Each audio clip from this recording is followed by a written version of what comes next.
ये 7 Kine master की audio editing track अगर आप लोगों ने जान ली तो आप लोग की ऑडियो भी एकदम प्रोफेशनल बनेगी। Number 1 slow and reverb effect. यह इफेक्ट अभी बहुत ज्यादा ट्रेंडिंग में चल रहा है। पहले आप लोग इसका बिफोर एंड आफ्टर देख लो, थोड़ी सुन लो।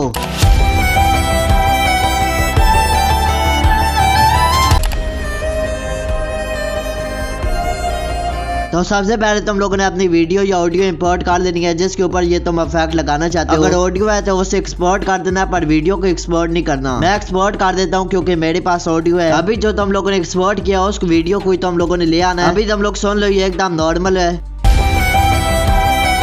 तो इसके लिए सबसे पहले तुम लोगों ने स्पीड पे जाना और स्पीड को थोड़ा सा कम कर देना है और इसके बाद तुम लोगों ने रिवर्ब में जाना और इस इफेक्ट को अप्लाई कर देना है। अब तुम लोग सुन सकते हो कितना बढ़िया से हमारा स्लो एंड रिवर्ब इफेक्ट बन चुका है। अब तुम लोग इसे एक्सपोर्ट कर सकते हो। नंबर 2 अगर तुम लोग अपनी वॉइस को एडिट करना चाहते हो काइन मास्टर में तो तुम कैसे कर सकते हो। तो सबसे पहले तुम लोगों ने इको में जाना और यहाँ पे ट्रेबल बूस्टर लगा देना। अगर तुम्हारी वॉइस में ट्रेबल कम है तो अगर बेस थोड़ा है तो तुम लोगों ने बेस लगा देना है। मेरी वॉइस में जो है बेस कम है, ट्रेबल ज्यादा है। तुम अपनी वॉइस के हिसाब से लगा लेना। मैं बेस लगाता हूँ, तुम हमेशा कोई लोग अगर बेस लगाते हैं तो उन लोगों की वॉइस फटने लगती है, मेरी तो परफेक्ट है। उसके बाद तुम लोगों ने रिवर्ब में जाना और वहाँ पे स्टूडियो लगा देना है और अभी तुम्हारी वॉइस सही बढ़िया से एडिट हो चुकी है। Number 3 name. कभी कभी क्या होता है कि तुम लोग को लेवल्स नजर नहीं आ रहे होते अपनी ऑडियो के, तो तुम लोग इन्फॉर्मेशन में जाके इसका नाम चेंज कर सकते हो, डॉट रख सकते हो जिससे तुम्हें सही बढ़िया से नजर आएंगे level. Number 4 background music add करने का सही तरीका, जिससे ज्यादा टाइम तो हमें कॉपीराइट भी नहीं आएगा अगर वो कॉपीराइट म्यूजिक होगा। तो सबसे पहले तुम लोग का बैकग्राउंड म्यूजिक का जो वॉल्यूम है 17 to 20 के बीच में आप लोगों ने रखना है। अगर कॉपीराइट बैकग्राउंड म्यूजिक है फिर तो तुम लोगों ने और भी काम रखना है और डकिंग के ऑप्शन को ऑन कर देना है, जैसे तुम्हारा बैकग्राउंड म्यूजिक हमारी ऑडियो के पीछे चला जाएगा। Number 5 3D sound. तुम लोगों ने बहुत से ऐसे सॉन्ग सुने होंगे जो एक कान में ऑडियो आती है और एक कान में नहीं आती। उसे बनाने के लिए तुम लोगों ने वॉल्यूम के ऊपर क्लिक करना है। ये जो स्लाइडर देख रहे हैं इनसे तुम एडजस्ट कर सकते हो कौन से कान में हमारी ऑडियो आनी चाहिए। तुम लेफ्ट या राइट सेलेक्ट कर सकते हो। ऑब्वियसली बात है भाई, 2 ही कान होते हैं। Number 6 echo effect. इसके लिए तुम लोगों ने अपनी ऑडियो को स्प्लिट कर लेना है जहाँ भी तुम लोग ये लगाना चाहते हो। बात है भाई, पूरी ऑडियो में तो ये इफेक्ट नहीं लगाओगे और अब तुम लोगों ने रिवर्ब में जाना है और इनमें से कोई इफेक्ट लगा सकते हो। अब देख सकते हो हमारा इको इफेक्ट भी बन चुका है। Number 7 sound effect. Sound effect download करने के लिए अभी जो स्क्रीन पे वीडियो आ रही है उसे तुम देख सकते हो।